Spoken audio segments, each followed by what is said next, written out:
ಎಷ್ಟೋ ತಿಂಗಳುಗಳಿಂದ ನಡೀತಾ ಇದ್ದಂತಹ ಪವರ್ ಫೈಟ್ ವಿಚಾರ ಏನಿದೆ ರಾಜ್ಯ ರಾಜಕಾರಣದಲ್ಲಿ ಈಗ ಸಿಎಂ ಸಿದ್ದರಾಮಯ್ಯ ಅವರಿಗೆ ಮೇಲುಗೈ ಸಿಕ್ಕಿದ್ಯಾ ಹಾಗಿದ್ರೆ ಅಂತ ಒಂದು ಪ್ರಶ್ನೆ ಮೂಡ್ತಿದೆ. ಯಾಕಂದ್ರೆ ರಾಜ್ಯದಲ್ಲಿ ಸದ್ಯಕ್ಕೆ ಮುಖ್ಯಮಂತ್ರಿ ಬದಲಾವಣೆ ಇಲ್ಲ ಅಂತ ಎಸಿಸಿ ಅಧ್ಯಕ್ಷರು ಹೇಳ್ತಾ ಇರುವಂತದ್ದು. ಪವರ್ ಫೈಟ್ ನಲ್ಲಿ ಸಿಎಂ ಸಿದ್ದರಾಮಯ್ಯಗೆ ಮೇಲುಗೈ ಸಿಕ್ಬಿಡ್ತು. ಕುರ್ಚಿ ಕದನಕ್ಕೆ ಬ್ರೇಕ್ ಹಾಕಿದ್ದಾರೆ ಮಲ್ಲಿಕಾರ್ಜುನ್ ಖರ್ಗೆ ಅವರು. ರಾಜ್ಯದಲ್ಲಿ ಸದ್ಯಕ್ಕೆ ಮುಖ್ಯಮಂತ್ರಿ ಬದಲಾವಣೆ ಇಲ್ಲ ಅಂತ ಹೇಳ್ತಾ ಇದ್ದಾರೆ. ಕಲಬುರಗಿಯಲ್ಲಿ ಮಲ್ಲಿಕಾರ್ಜುನ್ ಖರ್ಗೆ ಅವರು ಮಹತ್ವದ ಹೇಳಿಕೆಯನ್ನ ನೀಡಿರುವಂತದ್ದು. ಸಿಎಂ ಬದಲಾವಣೆ ವಿಚಾರ ಬಂದ್ರೆ ನಾವೆಲ್ಲ ಚರ್ಚೆ ಮಾಡ್ತೀವಿ ಅಂತ ಹೇಳ್ತಾ ಇರುವಂತದ್ದು. ಸೋನಿಯಾ ಗಾಂಧಿ, ರಾಹುಲ್ ಗಾಂಧಿ, ನಾನು ಎಲ್ಲರೂ ಕೂಡ ಮಾತನಾಡ್ತೀವಿ ಈ ವಿಚಾರವಾಗಿ. ಆದಷ್ಟು ಬೇಗ ರಾಜ್ಯದ ಎಲ್ಲಾ ಗೊಂದಲಗಳನ್ನ ಬಗೆಹರಿಸ್ತೀವಿ ಅಂತ ಹೇಳ್ತಾ ಇರುವಂತದ್ದು.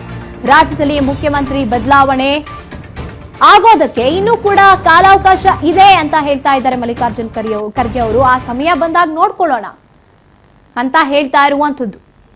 ಆ ಸಮಯ ಬಂದ್ಮೇಲೆ ನೋಡ್ಕೊಳ್ಳೋಣ. ಸದ್ಯಕ್ಕೆ ಯಾವುದೇ ರೀತಿಯಾದಂತಹ ಬದಲಾವಣೆ ಇರೋದಿಲ್ಲ ಅಂತ ಮಲ್ಲಿಕಾರ್ಜುನ್ ಖರ್ಗೆ ಅವರು ಹೇಳ್ತಾ ಇದ್ದಾರೆ.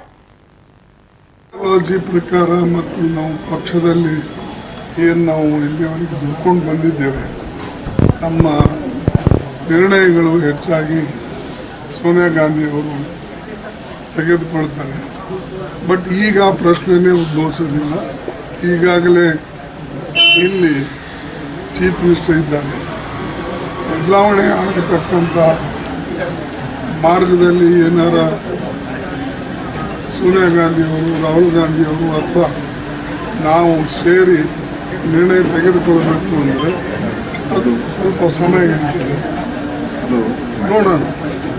ಐಡಿಯಾಲಜಿ ಪ್ರಕಾರ ಮತ್ತು ನಾವು ಪಕ್ಷದಲ್ಲಿ ಏನು ನಾವು ಇಲ್ಲಿವರೆಗೆ ದುಡ್ಕೊಂಡು ಬಂದಿದ್ದೇವೆ, ನಮ್ಮ ನಿರ್ಣಯಗಳು ಹೆಚ್ಚಾಗಿ ಸೋನಿಯಾ ಗಾಂಧಿಯವರು ತೆಗೆದುಕೊಳ್ತಾರೆ. ಬಟ್ ಈಗ ಆ ಪ್ರಶ್ನೆನೇ ಉದ್ಭವಿಸೋದಿಲ್ಲ. ಈಗಾಗಲೇ ಇಲ್ಲಿ ಚೀಫ್ ಮಿನಿಸ್ಟರ್ ಇದ್ದಾರೆ. ಬದಲಾವಣೆ ಆಗತಕ್ಕಂಥ ಮಾರ್ಗದಲ್ಲಿ ಏನಾರ ಸೋನಿಯಾ ಗಾಂಧಿಯವರು, ರಾಹುಲ್ ಗಾಂಧಿಯವರು ಅಥವಾ ನಾವು ಸೇರಿ ನಿರ್ಣಯ ತೆಗೆದುಕೊಳ್ಬೇಕು ಅಂದರೆ ಅದು ಸ್ವಲ್ಪ ಸಮಯ ಹಿಡಿತದೆ. ಅದು ನೋಡೋಣ. ಐಡಿಯಾಲಜಿ ಪ್ರಕಾರ ಎಐಸಿಸಿ ಅಧ್ಯಕ್ಷರು ಮಲ್ಲಿಕಾರ್ಜುನ್ ಖರ್ಗೆ ಅವರು ಹೇಳ್ತಾ ಇರುವಂತದ್ದು. ಹಾಗಿದ್ರೆ ಇಷ್ಟು ದಿನ ನಡೆದಂತ ಈ ಕುರ್ಚಿ ಕದನ, ಕಿತ್ತಾಟ ಅಂತ ಏನ್ ಹೇಳ್ತೀವಿ, ಕೋಲ್ಡ್ ವಾರ್ ನಡೀತಿದೆ ಅಂತ ಹೇಳ್ತೀವಿ, ಎಲ್ಲದಕ್ಕೂ ಕೂಡ ಈ ರೀತಿಯ ಉತ್ತರ ಕೊಡೋಕೆ ಈಗ ಮಲ್ಲಿಕಾರ್ಜುನ್ ಖರ್ಗೆ ಅವರು ಮುಂದಾಗಿರುವಂತದ್ದು. ಈಗ ಸದ್ಯದ ಮಟ್ಟಿಗೆ ಯಾವುದೇ ರೀತಿಯಾದಂತಹ ಬದಲಾವಣೆ ಆ ವಿಚಾರದಲ್ಲಿ ಆಗೋದಿಲ್ಲ. ಮುಂದೇನಾದ್ರೂ ಸಿಎಂ ಬದಲಾವಣೆ ವಿಚಾರ ಅಂತ ಬಂದ್ರೆ ನಾವೆಲ್ಲ ಚರ್ಚೆ ಮಾಡಿ ನಿರ್ಧಾರವನ್ನ ತಗೋತೀವಿ ಅಂತ ಹೇಳ್ತಾ ಇದ್ದಾರೆ. ಹಾಗಿದ್ರೆ ಸಿದ್ದರಾಮಯ್ಯ ಅವರ ಕುರ್ಚಿ ಸದ್ಯಕ್ಕೆ ಸೇಫ್.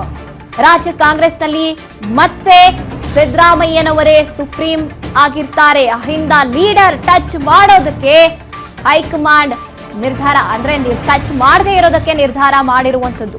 ಸಿದ್ದರಾಮಯ್ಯನವರ ರಣತಂತ್ರದ ಮುಂದೆ ಡಿಕೆಶಿ ಅವರದೇನು ನಡೀಲಿಲ್ವಾ? ಹಾಗಿದ್ರೆ ಪಂಚರಾಜ್ಯ ಚುನಾವಣೆ ಬಳಿಕ ಪವರ್ ಶೇರಿಂಗ್ ಅಂತ ಹೇಳಲಾಗ್ತಾ ಇರುವಂತದ್ದು. ಸದ್ಯಕ್ಕೆ ಸಿಎಂ ಬದಲಾವಣೆ ಇಲ್ಲ ಅಂತ ಖರ್ಗೆ ಅವರು ಹೇಳ್ತಿದ್ದಾರೆ. ಹಾಗಿದ್ರೆ ಡಿಕೆ ಶಿವಕುಮಾರ್ ಅವರಿಗೆ ಬರ್ತ್ಡೇ ಗಿಫ್ಟ್ ಸಿಗೋದಿಲ್ವಾ? ಸಿಎಂ ಡಿಕೆಶಿ ಕನಸಿಗೆ ತಣ್ಣೀರ್ ಎರಚಿದ್ರ ಎಐಸಿಸಿ ಅಧ್ಯಕ್ಷ ಡಿಕೆ ಶಿವಕುಮಾರ್ ಅವರಿಗೆ ಇನ್ನೇನು 3 ವರ್ಷ ಈ ಸರ್ಕಾರಕ್ಕೆ ತುಂಬ್ತಾ ಬಂತು. 20ಕ್ಕೆ ಸರ್ಕಾರಕ್ಕೆ 3 ವರ್ಷ ಆದ್ರೆ 15ಕ್ಕೆ ಡಿಕೆಶಿ ಅವರ ಹುಟ್ಟುಹಬ್ಬ ಇರುವಂತದ್ದು. ಅದೇ ನಿಟ್ಟಿನಲ್ಲಿ ಈ ಡಿಕೆಶಿ ಬಣದ ನಾಯಕರುಗಳು ಹೇಳ್ತಾ ಇದ್ದಂಥದ್ದು, ಈ ಬಾರಿ ಡಿಕೆಶಿ ಅವರಿಗೆ ಬರ್ತ್ಡೇ ಗಿಫ್ಟ್ ಹೈಕಮಾಂಡ್ ನಿಂದ ಸಿಗತ್ತೆ ಅಂತ ಹೇಳ್ತಾ ಇದ್ರು. ಅಂದ್ರೆ ಒಂದು ಗುಡ್ ನ್ಯೂಸ್ ಸಿಕ್ಕಿದೆ ಈ ಬಾರಿ ಮಲ್ಲಿಕಾರ್ಜುನ್ ಖರ್ಗೆ ಅವ್ರನ್ನ ಭೇಟಿ ಆದ್ಮೇಲೆ ಡಿಕೆ ಶಿವಕುಮಾರ್ ಅವರಿಗೆ ಅಂತ ಕೂಡ ಹೇಳ್ತಾ ಇದ್ದಂಥದ್ದು. ಆದ್ರೆ ಈಗ ಮಲ್ಲಿಕಾರ್ಜುನ್ ಖರ್ಗೆ ಅವರು ಹೇಳ್ತಾ ಇರುವಂತಹ ಹೇಳಿಕೆಯನ್ನ ನೋಡಿದ್ರೆ ಆ ಗುಡ್ ನ್ಯೂಸ್ ಇದಲ್ಲ ಅಂತ ಎಲ್ಲಾ ರೀತಿಯಾದ ಸೂಚನೆಯನ್ನು ಕಾಣಿಸ್ತಾ ಇರುವಂತದ್ದು.